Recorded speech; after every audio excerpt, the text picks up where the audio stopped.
Senator, it was your distraction. Dana, granted amnesty. You were the one who started level. talking about eating dogs and cats. Level. Hours before the assassination attempt on Donald Trump went down on Sunday, his running mate, JD Vance, was being massacred in the media. If I have to, but it wasn't just a meme, create stories so that the American media actually pays attention to the suffering of the American people, then that's what I'm going to do, Dana. The Republican candidate for vice president got dog walked for fueling the lie about Haitian immigrants in Ohio eating dogs and cats. But do those Haitian constituents happen to have a valid defamation claim against Vance? Let's get into it. Welcome into TYT Overruled. I am your host, Adrienne Lawrence.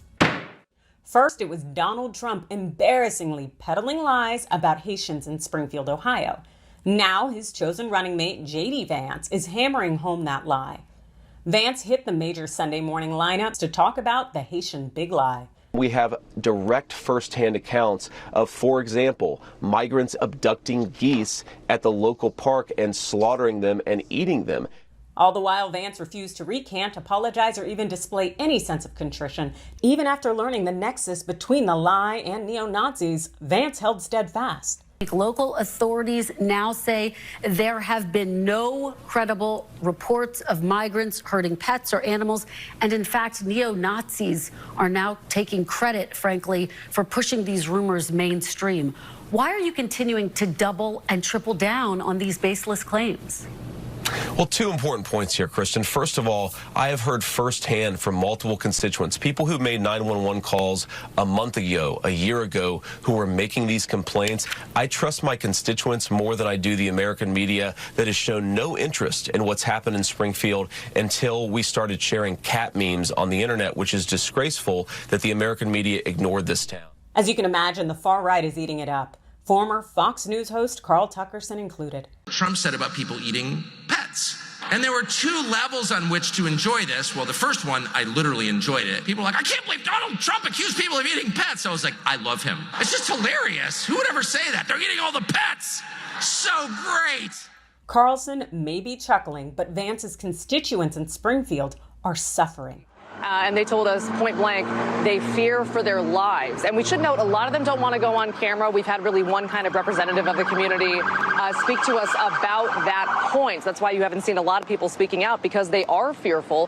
One family telling a local paper that they woke up one morning to a window broken and acid thrown on their car. So make no mistake about it. They are fearful. They say the violence is real.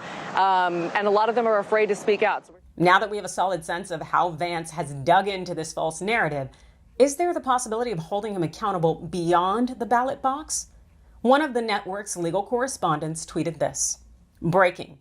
JD Vance admits he knew the story of Haitian immigrants eating dogs and cats in Springfield, Ohio was completely false. The Haitian American community in Springfield now has a slam dunk legal case for defamation against Vance, and they should pursue it immediately. Defamation. That's the tort for redressing harm that a lie has done to one's reputation. Well, it's been a popular claim impacting Trump and anyone who he seems to cuddle up to. But as many would love to see the Haitians in Springfield successfully sue JD Vance for defamation, it's unlikely. And that's because of the identification requirement. Let's talk about it. For a statement to be considered defamatory, it must be about a particular person, not a large group of people. It's not necessary that a specific person be named, no, but there must be sufficient information from which people can determine who that statement's about. For instance, do you remember this kid, Nicholas Sandman? He's the Catholic schoolboy who sued various news outlets for defamation after they reported on a bunch of boys at the Capitol in red MAGA hats engaging in racist behaviors. Well, one of his lawsuits, the one particularly against the Washington Post, it was dismissed because the outlet never identified him. The identification element was missing. This is from the U.S. District Court judge's opinion dismissing his suit against the Washington Post. The first article does not mention Sandman by name. There is no identifiable description of him, and there's no picture of Sandman in the article. Like the statements about groups or classes, statements such as hat-wearing teens are clearly made against an aggregate body of persons, and thus an individual member not specifically imputed or designated cannot maintain an action. Sandman is not specifically mentioned in the article. Therefore, because the words used contain no reflection upon any particular individual, no averment can make them defamatory. In this particular situation, Vance has lied on Haitians in Springfield, Ohio, of which there are between 12,000 and 20,000, according to city officials. Because the Ohio senator has not identified any particular Haitian or provided sufficient information from which someone could be identified as an individual, the identification element isn't met to establish a defamation claim. And Vance likely knows this, as he is an attorney, and that's also probably why he's upping the ante now that his pet-eating lie has been debunked. Thanks to her open border, there is a rise in HIV cases in Springfield, Ohio. Just as there are no Haitians in Springfield, Ohio eating people's pets, there is no rise in communicable diseases caused by the Haitian population there. Let's just call this what it is. Ridiculous racist lies orchestrated to distract individuals from the real conversations we should be having on taxing the rich, creating jobs, abortion rights, and other critical issues that are at stake in this election. I know the mayor of Springfield, a Republican, told ABC News, "We've been punched in a way we should not have been punched." He said all these federal politicians that have negatively spun our city, they need to know they're hurting our city, and it was their words who did it.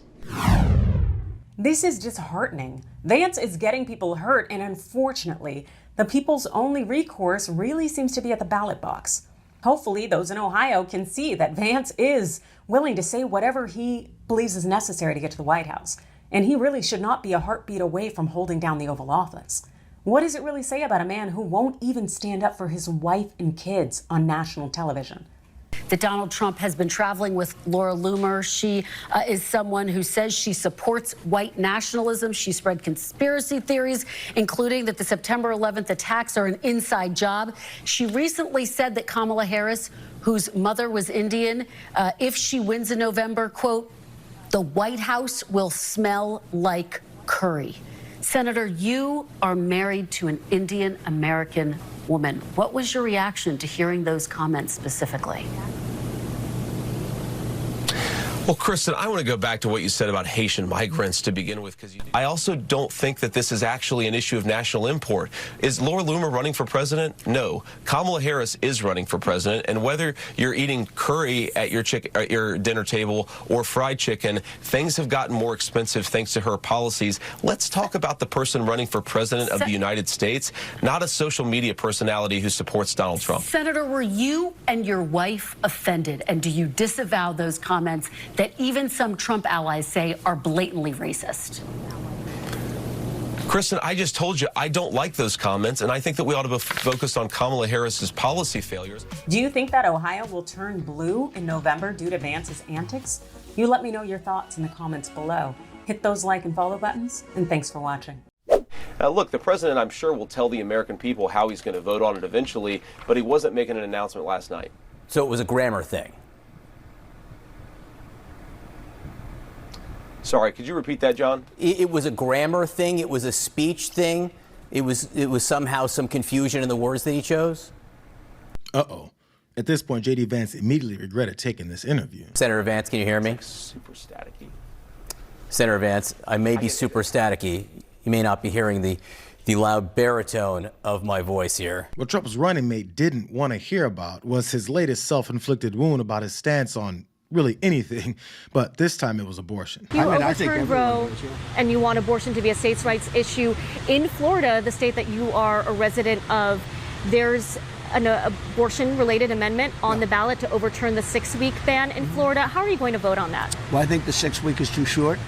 It has to be more time, and so and I've told them that I want more weeks. So you'll vote in favor of the amendment? I'm voting that I am going to be voting that we need more than 6 weeks. Look, just so you understand, everybody wanted Roe v. Wade terminated for years, 52 years.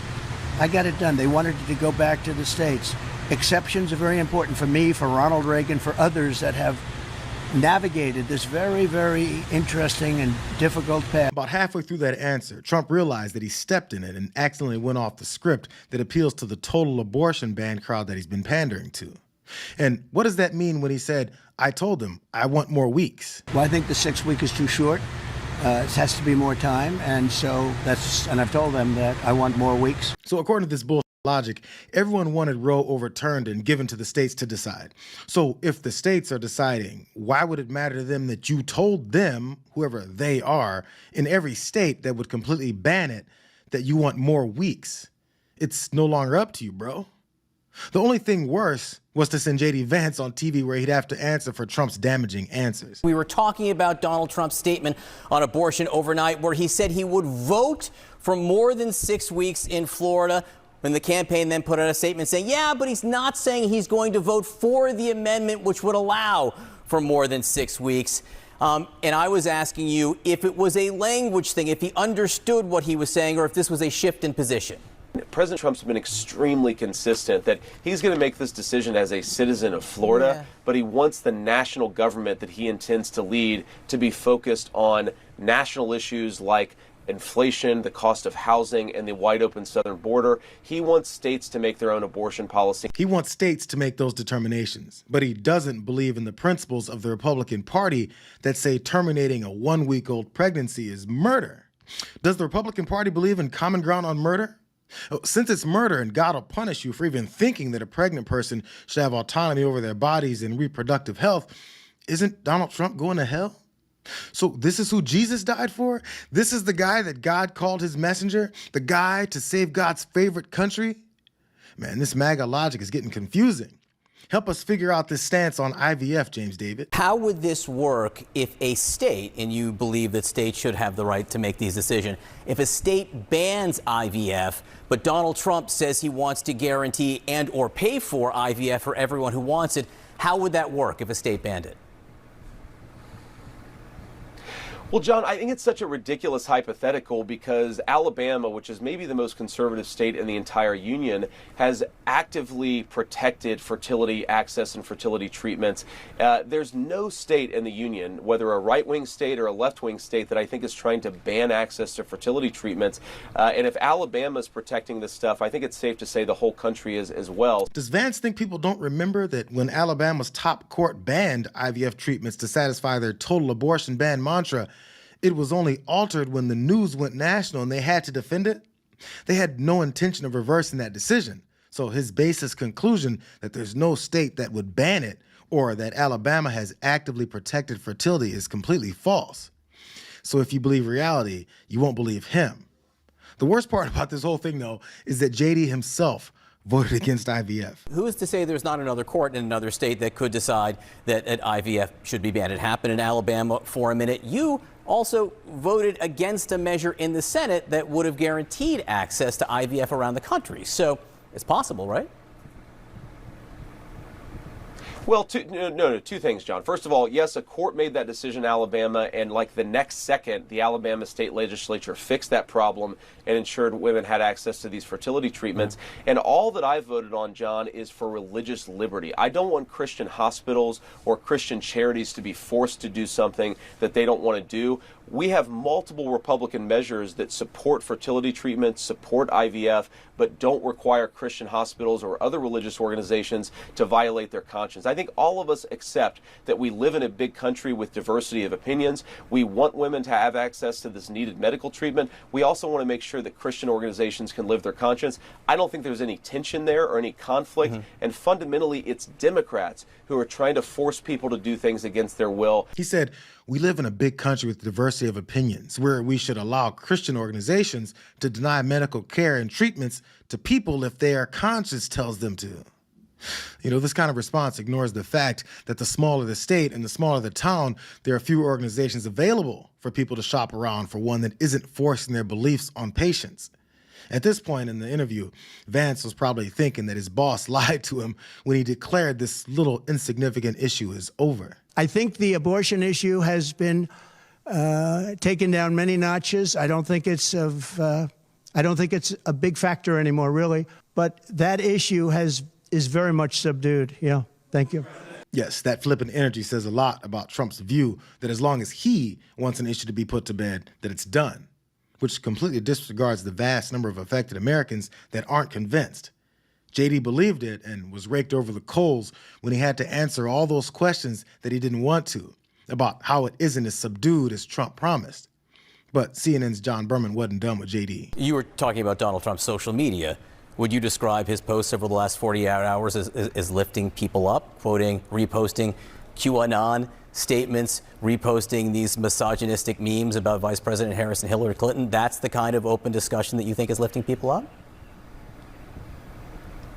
Oh, John, I think if you look at Donald Trump's full campaign appearances and, yes, his social media appearances, what you see is two things.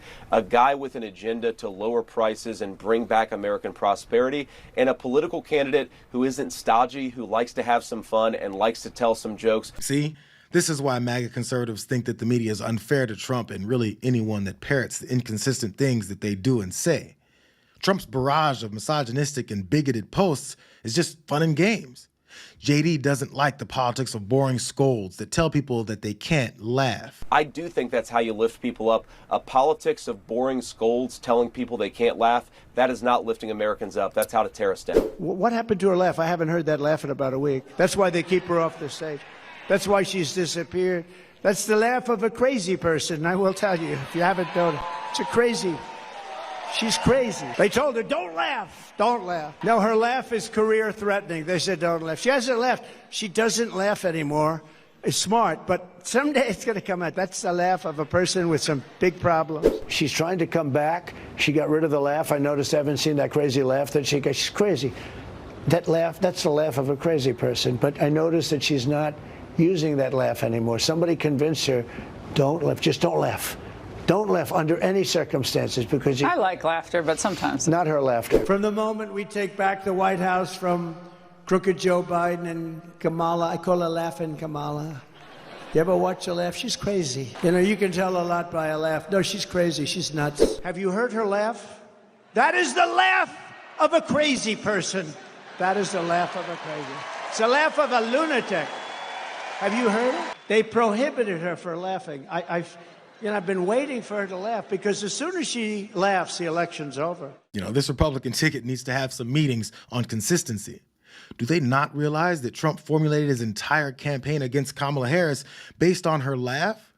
They've trapped themselves in this corner because they originally thought being an asshole that mocks and tells fifth grade level jokes about their opponent would seal the election. But now that many aren't responding well to the endless negativity, JD hopes to call the latest tantrum session fun and jokes.